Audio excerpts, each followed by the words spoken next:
دل پہ ہاتھ رکھ کے صرف 11 بار پڑھے گا، یا باعث ہو یا نور ہو، ٹھیک ہے بس. وضو ہے یا نہیں، جی، اس کی شرط نہیں، صرف 11 بار، یا باعث ہو یا نور ہو، صرف 11 بار پڑھے گا. سب سے پہلا فائدہ تو یہ ہے کہ یہ دل کی بیماریوں سے بچا رہے گا، ٹھیک ہے. Heart attack, angina. سورہ مبارکہ یاسین کا ایک مختصر سا فائدہ، ایک عمل ایسا کہ جو خاندان کے گھر کے افراد کو مل کر کرنا ہے، چاہے مشکل یا حاجت کسی ایک شخص کی ہو یا تمام افراد کے لیے ہو، لیکن یہ عمل آپ کو باجماعت کرنا ہے، مل کے کرنا ہے، بیٹھ کے کرنا ہے، تمام افراد ہیں، مشکل عمل نہیں ہے.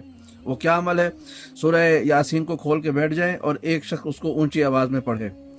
اس کو پڑھتے ہوئے جہاں پر بھی لفظ مبین آتا ہے، سورہ یاسین میں کئی مرتبہ لفظ مبین آتا ہے، جہاں پر بھی لفظ مبین آئے وہاں پہ رک کر 41 مرتبہ درود پڑھنا ہے، اللہم صلی علی محمد و آل محمد، اور پھر آگے سورت کو جاری کر دینا ہے.